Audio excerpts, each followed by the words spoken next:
Hello. In this video, I will be sharing with you my top 25 greatest comedies of all time. This is the list that if I'm having a bad time in life and I'm feeling really down, I could just watch as many of these movies all in one weekend to really lift my spirits. If I need something to make me laugh, this is the list of movies I go to.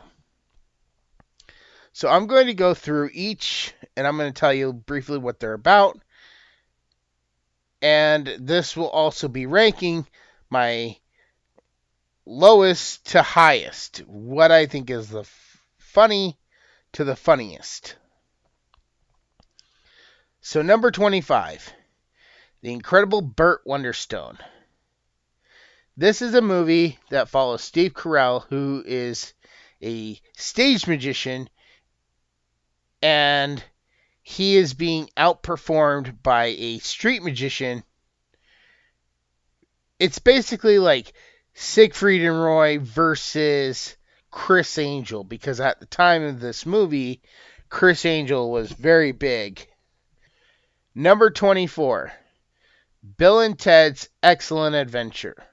Now, this one was very close with Bill and Ted's Bogus Journey. Either one could go in this spot. They're both equally funny. I just couldn't decide which one I really liked more. But in this case, if I had to pick one, I'd go with the original. So, Bill and Ted are high school students on the verge of failing.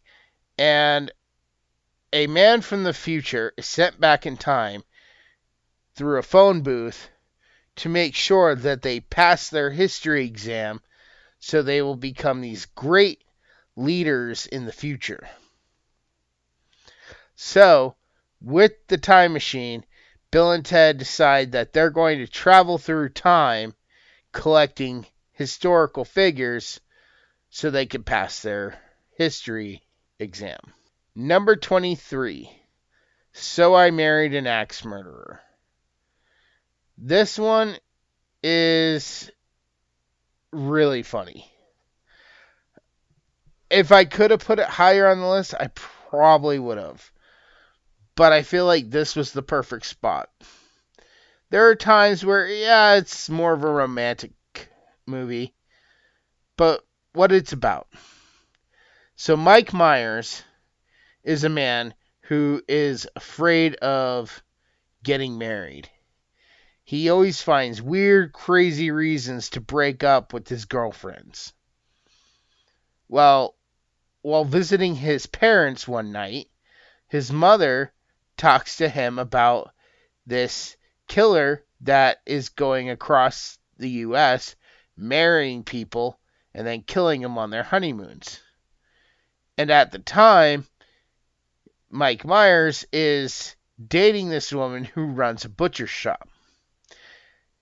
And as he starts getting closer to her, he starts to notice some things in her apartment that match up with what his mother was talking about. So, I don't want to say any more because I don't want to spoil it. But if you get the chance, definitely check this one out. Number 22, If Looks Could Kill. Now, this is a very underrated movie. I think it went under a lot of people's radars for many years. I don't hardly ever hear anybody talk about this, but this is a really good one. So, Richard Grieco is a high school student named Michael Corbin, and he and his whole class are taking a trip to Europe. At the same time, this evil terrorist is learning about this U.S. spy who's going to meet up with MI6 to track him down and bring him in. He sends his two best assassins to kill him, The code name for the operative is Michael Corbin. And one of his assassins actually kills the correct Michael Corbin. However, MI6 intercepts the school kid, Michael Corbin, thinking he's actually the spy in disguise, using the French class as cover. And it's pretty much a parody, I'd say, of a James Bond movie, which there's been others, but to me this was the best one. Number 21, Coneheads. So this was based off an SNL skit series. Basically, you got these two aliens that come to Earth looking at ways to conquer or destroy us, but they end up crash landing on Earth, and they're being hunted by the U.S. government. So they decide they have to blend in and wait for one of their ships to come and save them. But the ship takes I think it was 15, 16 years to show up. So they end up having a child and blending in. During that time, they get into all kinds of stuff. Again, I'm going to do my very best not to spoil the endings of these movies. If you haven't seen them, I highly suggest you go out and check them out. Number 20, Dumb and Dumber. This movie follows Jim Carrey and Jeff Daniels, who are a pair of idiots who just happen to keep getting lucky 1 minute after the other. So the premise is basically that Jim Carrey instantly falls in love with this girl. She leaves a suitcase at the airport. He finds it, and then he travels across the country with Jeff Daniels to return her suitcase to her, or briefcase. And it's an adventure for the two of them, especially since the two of them are, like I said, idiots. Unbeknown to them, they're being chased by not necessarily assassins, but people involved in criminal activity that have no problem killing them. So, yeah, that's pretty funny. Number 19, A Knight the Roxbury. So, this movie is based off another SNL skit, and it follows Will Ferrell and Chris Kattan, who have this life dream to get into this all-exclusive club called the Roxbury. And I'm pretty sure you can guess what the entire point is from there. Number 18, Austin Powers, The Spy Who Shagged Me. Now, this was the second Austin Powers movie. So, Austin Powers is living his life. Turns out that everything from the first movie is undone in the first 5 minutes. Dr. Evil, the villain from the first movie, comes back, goes back in time, steals Austin Powers' mojo, so now he has to travel back in time to defeat Dr. Evil again and get his mojo back. Number 17, Wayne's World. Again, a good portion of these are based off SNL skits. This one's no exception. So this actually goes beyond the skit, because usually the skit was this little 5 to 10 minute episode of their show called Wayne's World. But this kind of follows Wayne and his friend Garth outside of the basement, outside of the show. And that's basically the premise of the movie. Wayne falls in love. He has to win the girl. You follow them through their lives. Number 16, Ghostbusters. 3 friends want to be paranormal investigators. They finally get their chance. They start a business. They hire on another Ghostbuster. At the same time, this girl, Dana Barrett, her building is haunted, and she gets help from the Ghostbusters, which leads them to finding out that there's this big, powerful demon or god that the building was built to basically bring into our world, and they have to go up against it. Number 15, Mrs. Doubtfire. Now, this follows Robin Williams as he is a carefree father who just wants to be a good dad, wants the kids to be happy. And the mother is kind of hard and controlling. You find out through the movie, this wasn't how she always was. She used to be just as fun, but she took things seriously, and her husband never did. They end up getting divorced because she just finally had enough. As part of this, because of everything that he didn't take seriously, it now puts him at jeopardy of he can hardly see his kids. He gets like 1 hour a week, and yeah, it's not looking really good for him. So he finally comes up with a plan.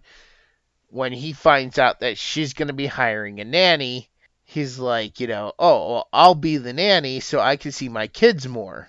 So it's, this to me, I didn't know until I was much older, but come to find out, this is kind of a reboot, actually. This is not an original story. This is a reboot of an older movie called Tootsie, which kind of had a similar premise. But Robin Williams does it in a way that's fresh and new, and even though it's basically the same story over again, it was really good.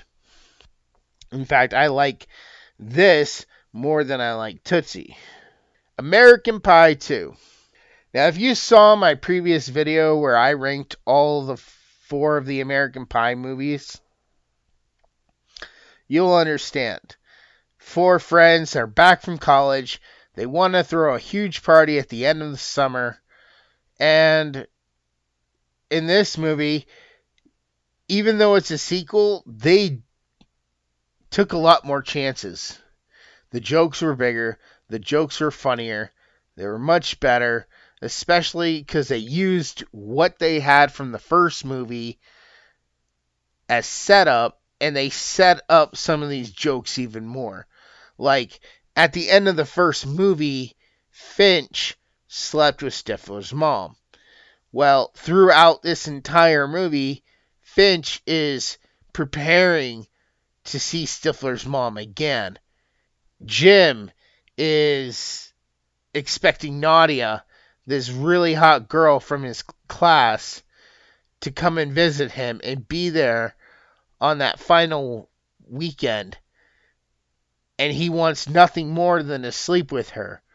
So he actually gets lessons and goes through a whole bunch of stuff preparing for that moment. So that's why I say this to me was the best one. And that's why it's on this list. Number 13, Paul. I did not expect much from this movie. I was blown away with just how funny it was when I saw it for the first time. I probably watched it like 4 times back to back. So what's it about? An alien came to Earth, was taken by the government, and over the years, everything we've ever seen about aliens was because of him. 2 friends traveling from England to Nevada to explore all the science fiction stuff, to go to a convention. They're there to see the sights. Well, as they're driving from one place to another, they actually almost get into a car accident with this other vehicle on the road. And it turns out that the person inside the car is actually the alien. And he goes by the name Paul. Now, I don't want to say more than that, but it's a really good road comedy. Number 12, We're the Millers. So, you have this man who's working as a drug dealer, and he is promised a bunch of money because he wants to get out of drug dealing and all that. He doesn't want to do it anymore. And he tells his boss, and his boss is like, okay, fine. I'll tell you what. Come down here. Do me this one last favor. I'll give you enough money. You don't ever have to worry again. All you have to do is drive this RV to me, and I'll give you a ton of money. Well, it turns out that the RV is completely packed with drugs. In the walls, in the tires. Everywhere they could put drugs, there's drugs. And he actually hires some people in his apartment building to go with him to act as his family so that they will be less suspicious and they'll be able to get past customs. Number 11, Tommy Boy. Yet again, this is another movie that I grew up with, so I've seen it many times. You have this kid who's overweight and basically a klutz and just barely manages to finish college, but he comes from a rich family because the father and the family, they own a parts company for vehicles,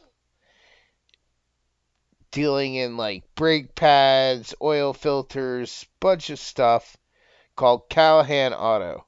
Well, after his father sadly passes away, the entire business is left to his son Tommy, played by Chris Farley.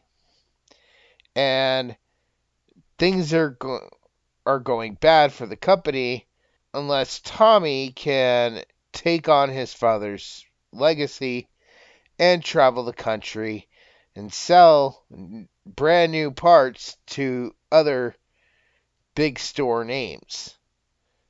You know, auto parts stores like O'Reilly's or Pep Boys or any kind of auto parts stores. Well, basically, everybody's like, oh, we're screwed if Tommy has to do it. But then somebody points out that, Tommy points out that Richard, played by David Spade, was kind of the right-hand man to his father because David Spade plays kind of this nerdy character. So now the two of them have to literally travel across country to make the sales. There are some bad guys in this story, and I won't tell you who they are, although it's pretty clear who they are and what they're trying to do and what they're trying to achieve. But, I mean, it's a really good story. It's a really good comedy. And this is another one you should definitely check out. Moving on. Number 10, Ace Ventura, Pet Detective. Now, I saw this a lot growing up. And I kind of have a special place for this because I grew up very close to where a lot of this was filmed. So, Jim Carrey plays a pet detective named Ace Ventura. And, nobody takes him seriously. There's maybe some hints in the movie that he might have used to be a cop, but was kicked off the force. And he will often go to the police station to talk to one of his friends and get help with cases that he's working on. So he's basically a private eye, but he only takes on cases which involved animals. So somebody steals the Miami Dolphins mascot, which is an actual dolphin named Snowflake. And he is tasked with tracking down the kidnappers and finding the dolphin before the Super Bowl. Number 9, Beverly Hills Cop. Again, this is another one I grew up on. Eddie Murphy plays a Detroit police officer who has a checkered past. One of his friends comes to see him, and it turns out that his friend has this stack of bearer bonds. And he's planning to sell the bearer bonds so he can be rich. Well, it turns out that he stole these bearer bonds from a big bad drug dealer out in California where he was living. And he's murdered. So Eddie Murphy, asks that he be put on the case, and his boss says no, because many reasons. A, it was a friend of his. B, because he's not that kind of detective. And finally, he's like, okay, fine, I want to take my vacation. He's like, you better not investigate this case. He's like, I won't. I'm just going to go on vacation. So he ends up going to California, and of course, he lied, and he's going to investigate the case on his own out in California, find out who this drug dealer is and why he killed his friend.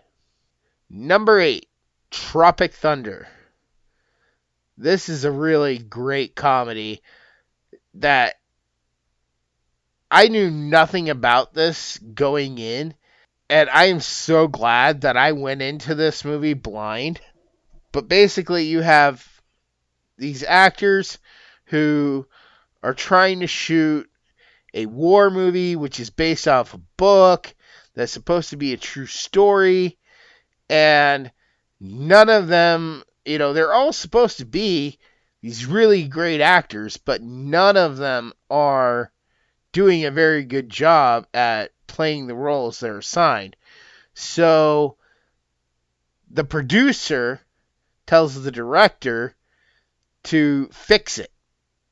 And the director says, okay, well, we're going to put these actors through, some real life stuff, which is all going to be really set up by us, so we'll get some real reactions from these guys.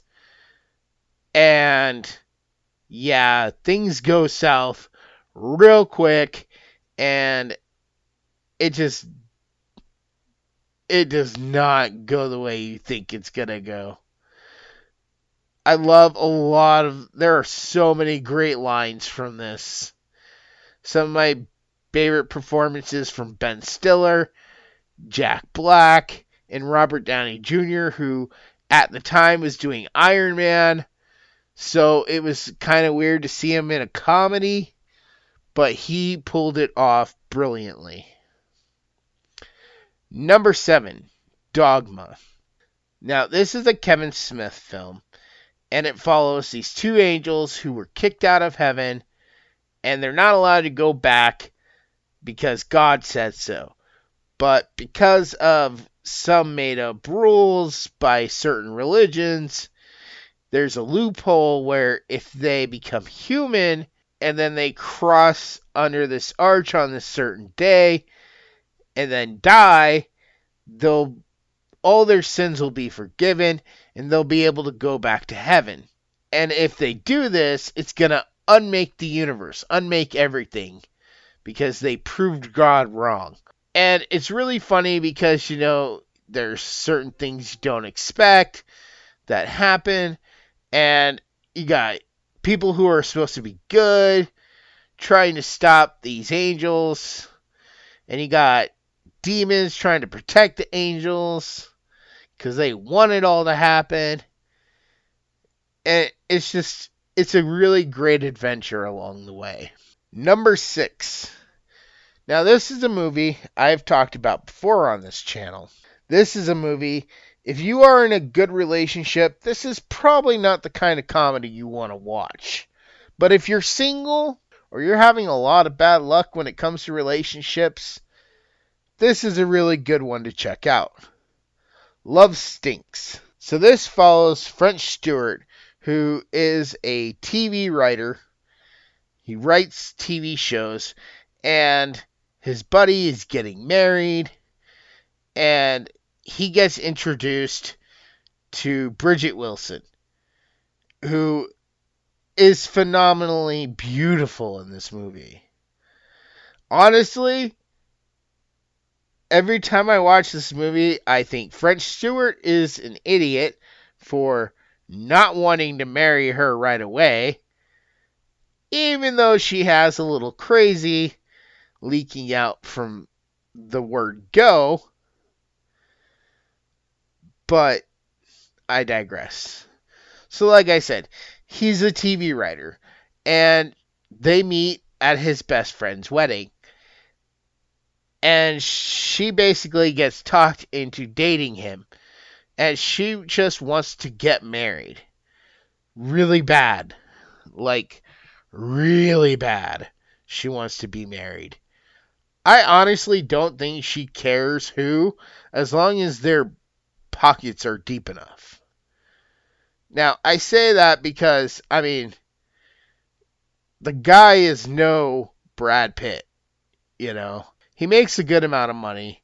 He has a successful TV show.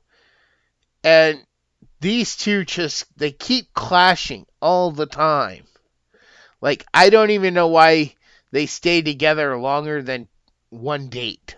Especially with how pushy she gets and how crazy she gets.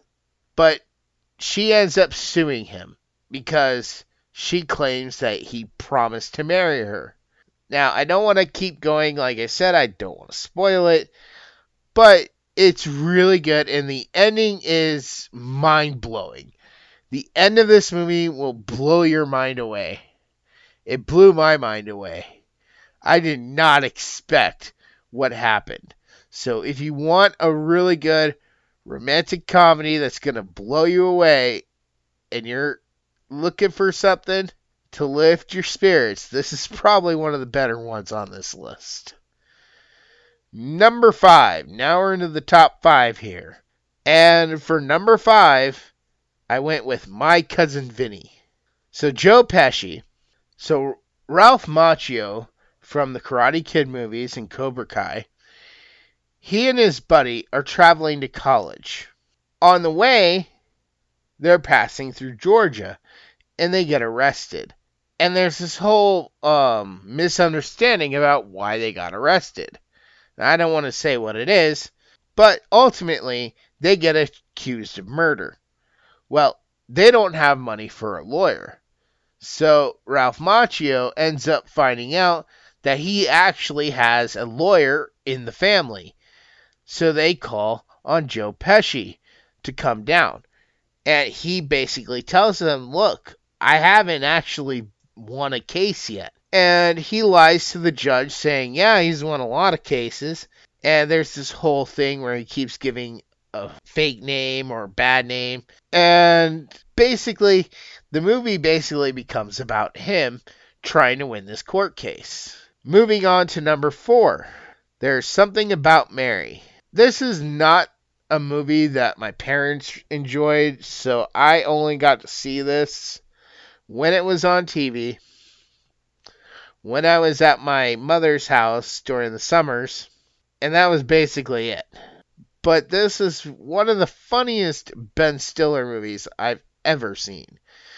And I will honestly have to say, Meet the Parents came close to getting on this list, but There's Something About Mary is always going to beat that. So this movie revolves around this guy who wants to date this really popular girl in school. But, you know, he's kind of dork, he has glasses, he's got pimples, the whole 9 yards. And finally, he's supposed to take her to the prom. And let's just say without spoiling it, yeah, that doesn't happen. And that's just within the first 10 or 15 minutes of the movie. And I'm already telling you I can't spoil that. You know it's got to be good. If you don't know, don't look it up. Don't try to find out. You have to watch the movie. That is the only way you should find out what happens to stop him from achieving his goal. So anyways, she moves away. He doesn't see her forever. Well, for a long time. And, he always thought about her, but he didn't go after her. He didn't go chasing after her. She was gone, and that was it. It was over. It's done with. But then he ends up talking about her and his time with her with a friend, and her friend is like, yeah, I just saw her a couple weeks ago. She lives down in Fort Lauderdale or Miami. He's like, really? And so he hires a private investigator to go check and see if that's really the same person. And it turns out it is. Only the PI he hired to go check if it was really her, he ends up falling in love with her himself. So he comes back and he's like, nope. Or, yeah, it was her, but she's fat. She's in a wheelchair. She has like 30 kids. She runs an orphanage. Give up on her. She's not the girl you thought she was. And then he suddenly leaves, saying he's going to San Francisco. Well, finally, Ben Stiller gets the idea. He's like, you know what? I'm gonna go check it out for myself. I should at least go say, hi, how you doing? I thought I'd see what you're up to, catch up with you. Friendly. Nothing's bad about it. And that's where I'm going to stop for that one because, again, I don't want to spoil anything. I don't want to ruin some of the best punchlines of these movies. Even if you've seen it, you know what I'm talking about. And you know what comes up after that. But if you haven't seen it, again, I can't stress this enough. Go see these movies. These are excellent movies. Moving on, we're in the final three. Number 3, The Golden Child. So this is another Eddie Murphy movie, only this one is a standalone. Eddie Murphy plays basically a private eye who is looking for missing children, and he gets sort of picked or hired, and I use the word hired very loosely, to help this group get this child who was kidnapped by some really bad people. Now, Eddie Murphy was, I swear, at his funniest in this movie. He plays off the other actors so well. I am waiting, or I have been looking to get this on Blu-ray or 4K, and as soon as I find it, I probably will buy it. This is definitely the best Eddie Murphy movie to date. None of his other movies ever came this close. Number 2, See No Evil, Hear No Evil. Not the horror thing that came out. No, this is the one with Gene Wilder and Richard Pryor. So, Gene Wilder plays a deaf actor, or a former actor who's turned deaf.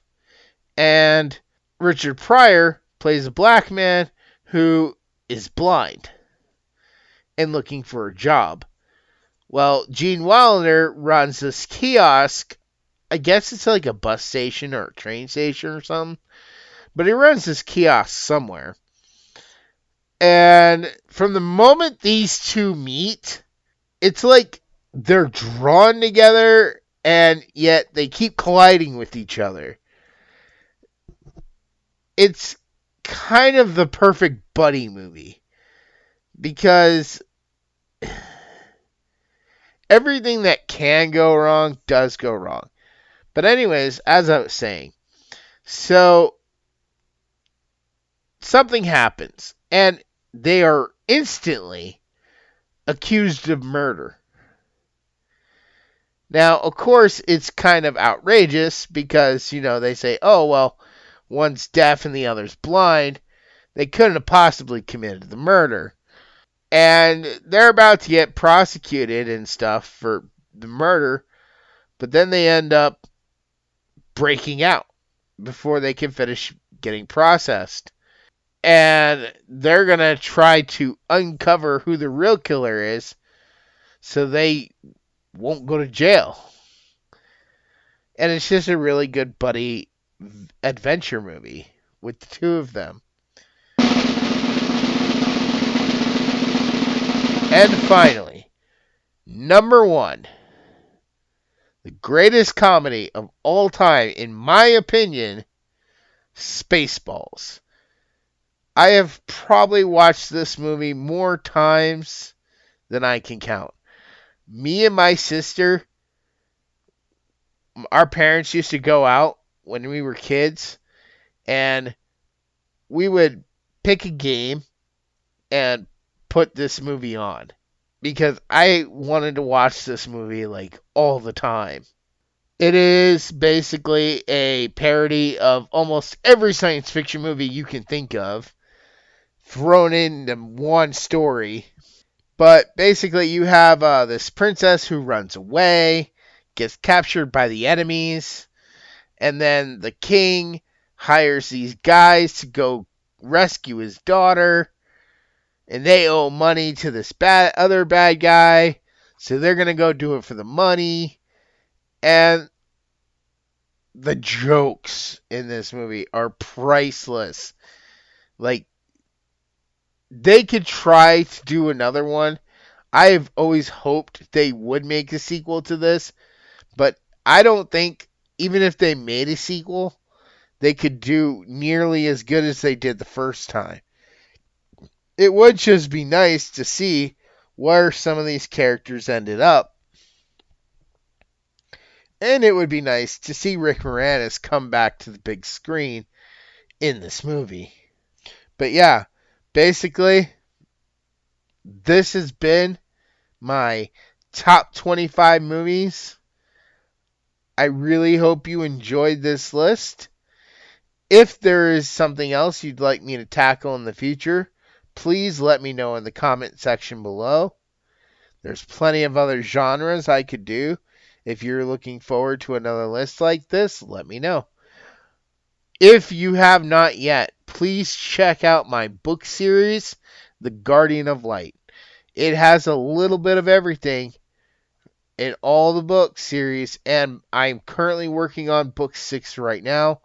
Book 5 just came out recently, so you can check out the ebook of the first book, pretty cheap.